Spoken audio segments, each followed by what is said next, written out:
আসসালামু আলাইকুম। Hi guys, কেমন আছেন আপনারা সবাই? আশা করি ভালো আছেন। আলহামদুলিল্লাহ আমরা সবাই ভালো আছি। বাবা আজকে বাজার থেকে নিয়ে এসেছে কহি আর বেগুন।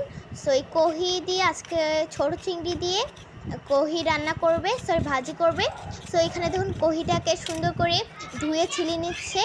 এভাবে দেখুন ছুরির সাহায্যে কত সুন্দর করে আম্মু ছিলে নিচ্ছে। আর এখানে দেখুন কোনো ময়লাও দেখা যাচ্ছে না। আর এটাকে এখন পানি দিয়ে সুন্দর করে ধুয়ে নিতে হবে। এটা ধুয়ে নিলেই কিন্তু শেষ।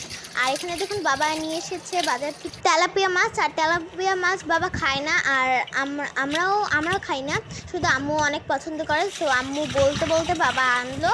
আর এই যে দেখুন আজকে আম্মু তেলাপিয়া মাছটা রান্না করবে। সো তার জন্য এটা কিন্তু তেলাপিয়া মাছটা কিন্তু বেগুন দিয়ে রান্না করবে। সো তার জন্য তেলাপিয়া মাছটা কেটে ধুয়ে নিয়েছি। তারপরে এখানে সব ধরনের ময় মশলা দিয়েছে, যেমন লবণ দিয়ে প্রথমে ভালো মতো পরিষ্কার করার পরে হলুদ, মরিচ, তারপরে লবণ দিয়ে এটাকে সুন্দর করে হাত দিয়ে মিক্স করে একটু কড়াইয়ে সয়াবিন তেল দিয়ে দেবো। তারপর এটাকে সুন্দর করে ভেজে নিব। ভেজে নিলেই কিন্তু আমরা এটা ভেজে নেওয়ার পরে কিন্তু আমরা পরবর্তীতে এটা আমরা রান্না করব। এটা কিন্তু বেগুন দিয়ে রান্না করব, আমি একটু আগে বলেছি, এখনও বলছি। আর এই যে দেখুন কড়কড়া ভাজা শেষ, এখন হচ্ছে বাটিতে তুলে রাখবো। আর তিনটা কিন্তু আমাদের জন্য বাটিতে তুলে রেখেছিল, কারণ আমরা হচ্ছে তরকারিতে দিলে খাই না, তার জন্য আম্মু তিনটা তুলে রেখেছিল, পরে আমরা ভেজে খাবো। আর সো এখন হচ্ছে রান্না করবে মাছটা। সো তার জন্য একটি কড়াই সয়াবিন তেল আর পেঁয়াজ দিয়ে দিব। তারপর হচ্ছে হলুদের গুঁড়া, মরিচের গুঁড়া, আদা রসুন, লবণ দিয়ে দিব। তারপর এটাকে মিক্সড করে এখানে আলু আর বেগুন দিয়ে দেবো। তারপর এটাকে সুন্দর করে কষিয়ে নিতে হবে। আর এই যে দেখুন কহিটাকে এভাবে লম্বা লম্বা করে, যে গোল গোল করে এভাবে কেটে নিতে হচ্ছে। এই যে দেখুন কিছুক্ষণ পরে এসে দেখুন কষানো কিন্তু আমাদের শেষ। আর এখন হচ্ছে এখানে আমরা অ্যাড করব পরিমাণ মতো পানি।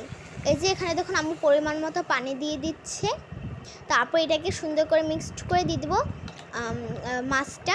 এই যে দেখুন মাছ দিয়ে দিয়েছে। মাছ দিয়ে দেওয়ার পরে এখানে এই যে কিছুটা মাছ আমাদের জন্য রেখে দিয়েছে, পরে আমরা পরবর্তীতে যখন খাবো তখন ভেজে আম্মু আমাদেরকে দিবে, আমরা খাবো। আর এখানে জিরা গুঁড়ো দিয়ে দিল। আর এখন হচ্ছে কহি ভাজি করবে।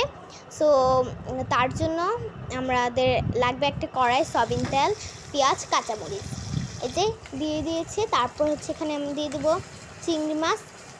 চিংড়ি মাছটাকে কিন্তু আমরা লালচে ভাব করব। লালচে ভাব করার পর হলুদের গুঁড়া, মরিচের গুঁড়া আর লবণ দিয়ে দিব। তারপর এটাকে সুন্দর করে মিক্সড করে নিতে হবে। এই যে দেখুন মিক্সড করে নিয়েছে। তারপর এখানে কহিটা দেওয়ার পরে এটাকে ভাজা ভাজা করতে হবে, তাহলে কিন্তু আমাদের রেসিপি শেষ। সবাই ভালো থাকবেন আর আমাদের জন্য দোয়া করবেন। আসসালামু আলাইকুম, বাই।